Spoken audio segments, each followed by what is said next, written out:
Hello මගේ යාළුවනේ. ඉතින් කොහොමද ඔයගොල්ලෝ හැමෝම හොඳින් ඉන්නවා ඇති කියලා හිතනවා.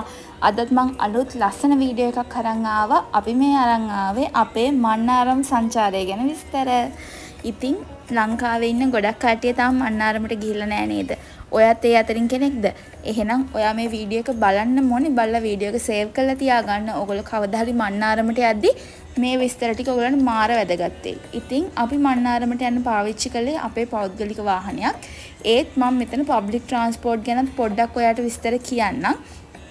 පබ්ලික් ට්‍රාන්ස්පෝර්ට් යනවා නම් ඔයගලන්ට ලේසිම විදිහ මට හිතෙන්නේ පෙට්ටාවලිනුයි වැල්ලවත්තේනුයි තියෙනවා AC බස්.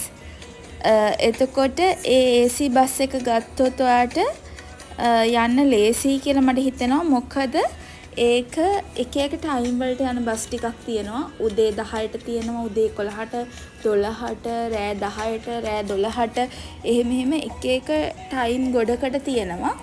ඉතින් ඒ හින්දා ඔයගලන්ට ඒ විදිහට යන එක ලේසි කියලා මට හිතෙනවා. මොකද ඒක ඔයගලන්ට කෙලින්ම එක බස් එකෙන් කෙලින්ම යන්න පුළුවන් මන්නාරම ටවුන් එකටම.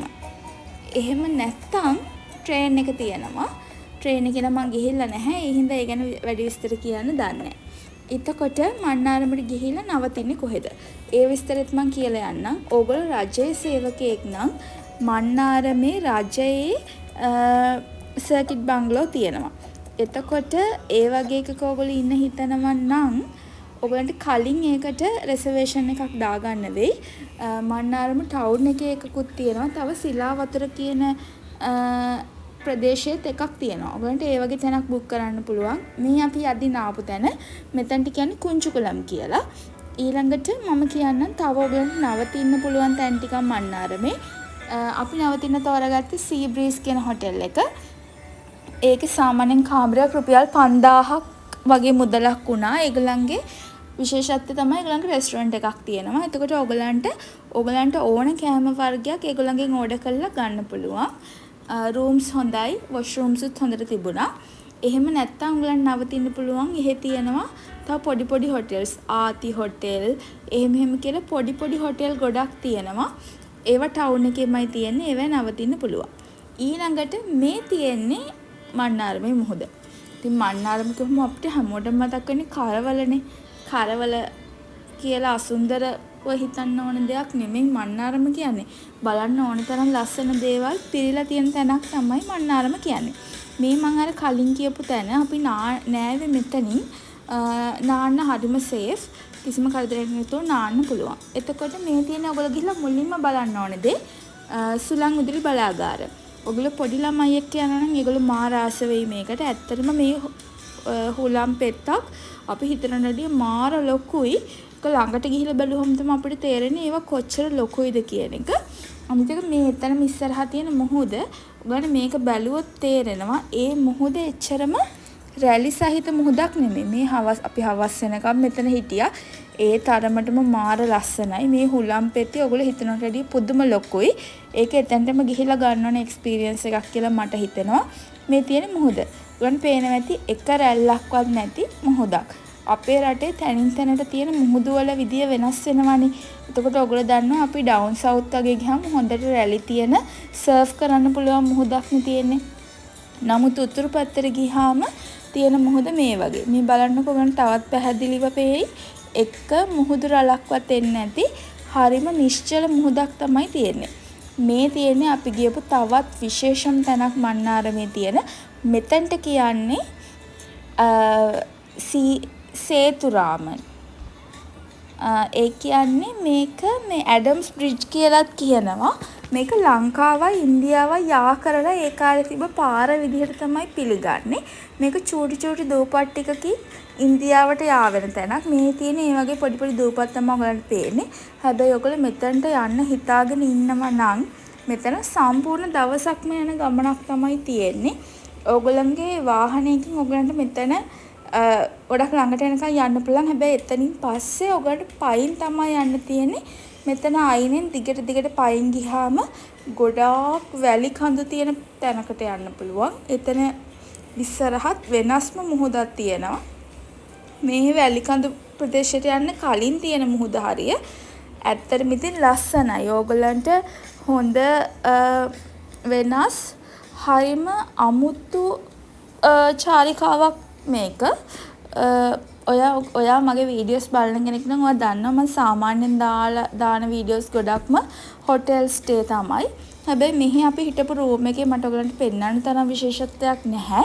හැබැයි මේ දූපතේ ගෙවපු දවස් ටික හරිම වෙනස්. ඒක හරිම මිනිස්සු නැති අයිසොලේට් වෙච්ච ගතියක් ඔයගලන්ට දැනෙනවා. දැන් මෙතන මගේ වීඩියෝස් වලත් බලන්නකො ඔයගලන්ට මනුස්ස රූපයක් නැතිම තරම් පේන්න නැහැනේ. ඔයගලන්ට පේනවා ඇති. ඉතින් අපි මෙතන බලන්න ගිය දවසෙත් අපි දෙන්න විතරයි හිටියේ. ඒ හින්දා තමන්ගේ ආරක්ෂාව සලසගෙන යන්න කියලා මම කියනවා. ගොඩක්ම කළුවර වැටෙනකම් මේ තැන්වල ඉන්න එපා. ඕගොල්ලෝ උදෙන්ම ගිහිල්ලා දවල් වෙද්දි මේ තැන් බලලා එන්න බලන්න. මොකද තියෙන ප්‍රශ්නේ තමයි මෙතන යන පාර මුහුද ඇවිල්ලා වැහෙන්න පුළුවන්. එතකොට ඔයගලන්ට ආයෙද්දි ගොඩක් දනිස්ස ළඟට විතර තියෙන වතුරේ බැහැලා එන්න වෙනවා කියලා තමයි අපිට ඒ කට්ටිය කිව්වේ. ඒ හින්දා ඔයගොල්ලෝ මෙහෙතන්ට යන්න ඉන්නවා නම් හවස් වෙන්න කලින් ගිහිල්ලා එන්න. මොකද වතුරේ බැහැලා එන එක නෙමෙයි ප්‍රශ්නේ. මෙහි ගොඩක්ම විසකුරු සර්පයෝ ඉන්නවා. ඉතින් ඔයගොල්ලෝ කලින්ම හොයලා බැලුවොත් ඔයගොල්ලන් දැනගන්න පුළුවන් මෙහි තිත් පොළඟ, නයා, වැලි පොළඟ කියන සත්තු බහුලව ඉන්නවා. මම කියන්නේ ඔයගොල්ලන්ව බය කරන්න නෙමෙයි. නමුත් අපි ගමනක් යද්දී අපේ ආරක්ෂාව සලසගෙන ඉන්න ඕනේ. මේ තියෙන්නේ මම මේ කියපු අර වැලි කඳු ප්‍රදේශයේ පහු කරලා ගියාම අපිට හම්බෙන මුහුද. මේකත් ඔයගොල්ලන්ට පේන හැටි නිකන් මිනිස්සු නැති වෙනම ලෝකයකට ගියා වගේ තමයි මේ ට්‍රිප් එක. කොහෙත්ම මිනිස්සු නැහැ. ටවුන් එකේ තමයි මිනිස්සු සාමාන්‍යයෙන් රැඳිලා ඉන්නේ. ටවුන් එකෙන් පොඩ්ඩක් හරි ඈතට ගියපු ගමන් මේ වගේ නිකන් ජනශූන්‍ය පැත්තක් වගේ තමයි තියෙන්නේ. ඉතින් මෙහි තියෙන සුපෝකභෝගී හොටෙල් ගැනත් කියන්න එපා. ලක්ෂරි එකක්. ඇත්තටම මම නම් එහෙම ලොකුවට ලක්ෂරි එකක් මෙහෙ රෙකමන්ඩ් කරන්නේ. මොකද අපි මෙහෙට යන එකේ බලාපොරොත්තු ගොඩක් තැන් බලන්නනේ. එතකොට අපිට අපි රූම් එකේ ගත කරන වෙලාව මට හිතෙන්නේ අඩුවෙයි. ඒ හින්දා හොඳම හොටෙල් එකක් විදිහට මෙහි තියෙන පැල්මයිරා හවුස් කියලා හොටෙල් එකක් තියෙනවා. ඒක හොඳයි කියලා තමයි තිබුණේ. නමුත් ඒක 45000ක් වගේ මුදලක් තිබුණා අපි යන්න බලද්දිත්. ඒ හින්දා අපි ඒක බුක් කරේ නැහැ. ඒ වගේම මන්නාරමේ තියෙන තවත් විශේෂම දෙයක් තමයි මෙහි ෆ්ලැමින්ගෝ බර්ඩ්ස්ලා බලන්න කාලයක් තියෙනවා. මං හරියට මේ අවුරුද්දේ කාලේ මට මතක නැහැ. නමුත් ඕගොල්ලන්ට ඒ කාලෙම අල්ලලා මන්නාරමට ගියොත් හරිම ලස්සනට ෆ්ලැමින්ගෝ බර්ඩ්ස්ලා බලන්න පුළුවන්. අනිත් එක ඔයා බර්ඩ් වොචින් කරන කෙනෙක් නම් හරිම වෙනස් කුරුල්ල ගොඩාක් බලා ගන්න පුළුවන් මන්නාරම දූපතේ. ඒ වගේම දැන් මේ අපි ගියපු අර තැන තමයි ඔයගොල්ලෝ මෙතනට යන්න හිතනවා නම් ඔයගලන්ට කන්න බොන්න දේවල් ටිකක් අරගෙන යන්න. මොකද කඩයක් කියලා කිසිම දෙයක් මේ පැත්ත පළාතක නැහැ. ඒ හින්දා ඔයගොල්ලෝ කන්න බොන්න අවශ්‍ය දේවල් ටිකක් අරගෙන ගියොත් ඔයගලන්ට මේ ගමන යන අතරමඟ කාලා බීලා ආයෙත් එන්න පුළුවන්. හැබැයි කොළඹ කුතිසික් කරන්න එපා. මොකද කිසිම විදියකින් මිනිස්සුන්ගෙන් හානි වෙච්ච නැති පරිසරයක් තමයි මෙහි තියෙන්නේ.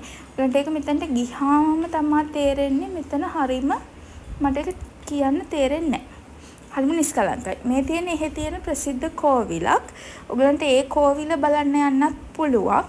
මේ කෝවිලේ පූජා පවත්වන වෙලාවල් තියෙනවා. උදේ මං හිතන්නේ උදේ 6ට විතර මෙතන පූජාවක් තියෙනවා. ඒ පූජාවටම ඔයගලන්ට යන්න පුළුවන් නම් මට හිතෙන්නේ ඒක හොඳයි කියලා. එතකොට තව ආගමික සිද්ධාස්ථාන ගැන කිව්වොත් ඔයගොල්ලෝ මන්නාරමේ යද්දී ඔයගොල්ලෝ මග අරින්න එපා කියලා මං කියනවා. බෞද්ධ නොවුනත් කතෝලික වුණත් මොන ආගමේ වුණත් මඩු පල්ලිය ජීවිතේ එකපාරක් හරි ගිහිල්ලා බලන්න ඕනේ තැනක් කියලා මම හිතනවා. ඉතින් අපිත් මඩු චර්ච් එකට ගියා. ඕගොල්ලන්ට ඒක මේ යන අතරමඟ හැබැයි ඒක කරන්න පුළුවන් ඔයගොල්ලෝ තමන්ගේ වෙහිකල් එකක යනවා නම්. මොකද මඩුපල්ලියට යන්නේ ඔයගොල්ලෝ යන පාරේ තමයි මඩුපල්ලිය හම්බ වෙන්නේ. හැබැයි එතන හැරිලා පාරක මේ ගොඩක් දුර යන්න තියෙනවා. ඒ හින්දා ඔයගොල්ලෝ එහෙම යන්න හිතනවා නම් තමන්ගේ වෙහිකල් එකක්ම arrange කරන් යන එක හොඳ වෙයි. ඉතින් මේ තියෙන මුහුද. මෙහි මුහුදු 2-3ක් බලන්න තියෙනවා. සවුත් බා බීච් කියලා එකක් තියෙනවා. තව බීච් එකක් තියෙනවා. මට ඒකේ නම හරියට මතක නෑ. මෙතන තමයි ඒ බීච් එක. මෙතන ඔයගොල්ලෝ නාන්න පුළුවන්. අපිත් නෑවා. කිසි ප්‍රශ්නයක් නෑ. මොකද ගොඩාක් දුරට යනකම් මේක නොගැඹුරු මුහුදක්. ඉතින් ඒ හින්දා ප්‍රශ්න නැතුව නාන්න පුළුවන්. හැබැයි එක කාලෙකට මෙහි ජෙලි ෆිෂ්ලා ඉන්නවා. ඒ හින්දා ඒ කාලේ නැතුව මේ ගියොත් ඔයගලන්ට ප්‍රශ්නයක් නැහැ. හැබැයි මේ දූපතේ තියෙන වැදගත්ම දේ තමයි ඕගොල්ලෝ මේ මොනා හරි මේ බන් මිනිස්සු ඇවිල්ලා අපරිසිදු කරලා තියෙන හැටි මම මේ වීඩියෝ එක ගත්තෙත් ඒකයි. ඒ වගේ මේ තියෙන ඒගොල්ලෝ බෝට්ටු යන විදිහ. ඒ ඉතින් ප්‍රධාන ජීවනෝපාය විදිහට තියෙන දීවර කර්මාන්තය. ඉතින් ඒ හින්දා වෙන්න ඇති ඒගොල්ලෝගේ හැම පවුලකම වගේ පිරිමි කට්ටිය මේ මුහුදු රස්සාව ගොඩක් අය කරනවා. ඉතින් ඒගොල්ලෝ මේ විදිහට තමයි බෝට් එක මුහුදට දාගන්නේ. මේ වෙලාවට ඒගොල්ලෝ අමුතු සද්දකින් දෙයක් කියනවා. ඒක හරිම බලන් ඉන්න හොඳ දෙයක්. ඒ මුහුද මෙහෙම සවුත්තු කරලා දාලා තියෙන එක නම් ඇත්තටම දැක්කහම දුක හිතෙනවා. මොකද හරිම ලස්සන වෙරළ තීරයක් තමයි මේ පැත්තේ තියෙන්නේ. මෙහි යනවා නම් දැන් මම මේ හැමදේම ගැන කිව්වනේ මෙහි අනිත් දේවලුත් ඔයගොල්ලෝ සැලකිලිමත් වෙන්න ඕනේ. අපි ගමනක් යද්දි හිතන්න ඕනේ තව දේවල් ටිකක් තියෙනවා. මම දැන් ප්‍රවාහනය ගැන කිව්වා, නවතින තැන ගැන කිව්වා. ඊළඟට ආරක්ෂාව හොඳටම තියෙනවා. එහෙම බය වෙන්න කිසි දෙයක් නැහැ. අනිත් එක රෝහල් පහසුකමකුත් තියෙනවා. මේකේ මන්නාරමේ දිස්ත්‍රික් මහ රෝහලක් තියෙනවා. ඉතින් ඔයගලන්ට හදිස්සියෙ මොකක් හරි අසනීපයක් ප්‍රශ්නයක් වුණොත් යන්න හොස්පිටල් එකක් තියෙනවා. හින්දා බය වෙන්න එපා. හැබැයි ඔයගොල්ලෝ මෙහෙ ට්‍රැවල් කරද්දී අනිවාර්යෙන්ම මේකේ ඉන්න මේ ඒ ගමේ කට්ටියකින් අහලා මුහුදු වලට බහින්න. අහන්න නැතුව ඔයගොල්ලන්ට ආස හිතුණා කියලා මුහුදට බහින්න එපා. මොකද අර ප්‍රශ්නේ ජෙලි ෆිෂ්ලා. එතකොට ඒගොල්ලෝ දන්නවා ඒව ගැන. ඒ හින්දා ඒ කට්ටිය නාන ඒ වගේ තැනක් බලලා ඔයගොල්ලෝ යන්න. මේ ඉතින් අපි ආයෙත් අර එන්න කලිනුත් ආයෙ හුලම් මෝල බැලුවා. ඉතින් හරිම ඔයගොල්ලන්ට පේනවා ඇතිනේ මේක හරිම මේ මට කියන්න තේරෙන්නේ හරිම වෙනස් මේ ලෝකයකට ගියා වගේ මිනිස්සු අඩු හුදකලා වෙච්ච තැනකට ගියා වගේ හැඟීමක් තමයි මේ ට්‍රිප් එක පුරාම තිබ්බේ. ඒක අර Tamanට වෙනස් අත්දැකීමක් ගන්න හොඳ දෙයක් කියලා මං හිතනවා. අර ඔයගොල්ලෝ දැක්කේ මන්නාරම් බ්‍රිජ් එක. මේකේ අලුත් පාලමයි පරණ පාලමකුයි දෙකක් තියෙනවා. ඊළඟට මන්නාරමේ આવත් බලන්න යන්න ඕනේ දේ තමයි මන්නාරම් කොටුව.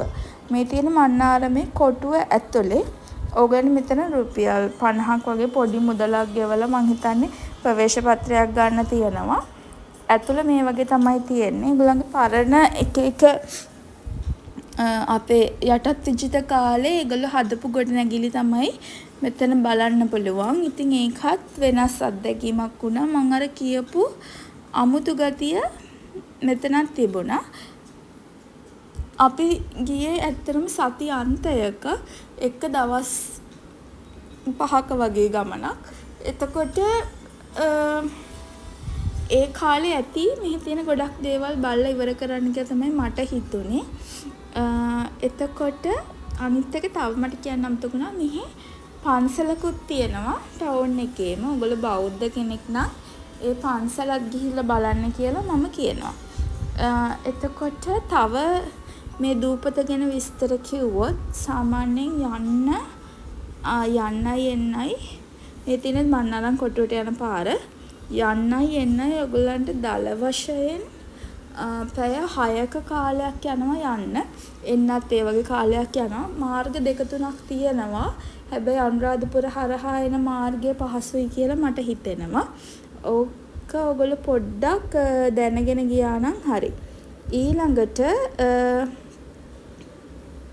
අපි තව මේ තියෙන මන්නාරම් කොටුවේ තමයි. එතකොට මෙහි කෑම ගැන කිව්වොත් කෑම නම් මාර රහයි. ඔයගලන්ට highly recommend කරන්න පුළුවන් මෙහි කෑම. හොඳට රස කෑම වර්ග තියෙනවා. මේ තියෙන මුහුද මේ අර මං කලින් කියපු මුහුද නෙමෙයි මේක වෙන මුහුදක්. මුහුදු 2-3ක් තියෙනවා බලන්න. මේක පොඩ්ඩක් රැලි තියෙන මුහුදක්. මෙතනත් නාන්න පුළුවන්. අපි මෙතනත් නෑවා. ඕගොල්ලන්ට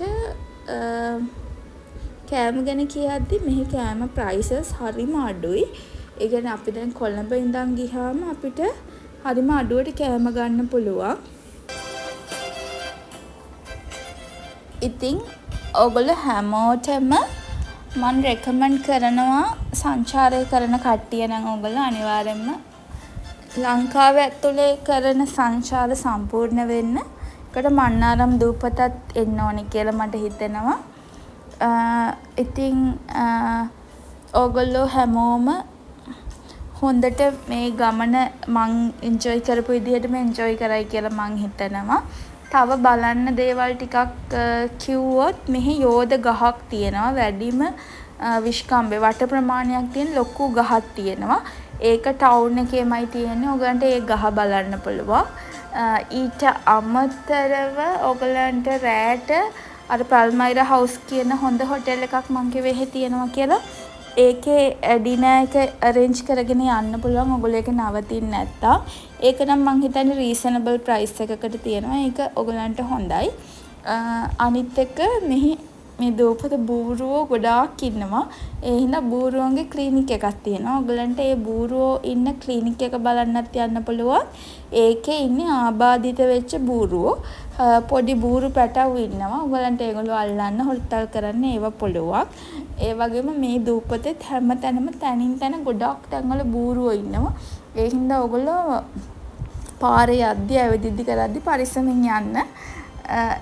මේ ගමනේදී මතක තියාගන්න ඕනේ ප්‍රධාන දේ තමයි ආරක්ෂාව ගැන පොඩ්ඩක් හිතන්න. සැලකිලිමත් වෙන්න. දන්නේ නැති තැන් වලට යන්න එපා. ගොඩක් හවස් වෙනකන් මේ වැලි සහිත පොළවේ ඉන්න එපා. මොකද සර්පයෝ ඉන්න පුළුවන්. ඒව ගැන තමයි විශේෂයෙන් සැලකිලිමත් වෙන්න ඕනේ. දන්නේ නැති තැන් වලට යන්න නැතුව පරිස්සමෙන් ගිහින් ඉඳලා එන්න. එහෙනම් ඊළඟ වීඩියෝ එකකින් හම්බ වෙමු.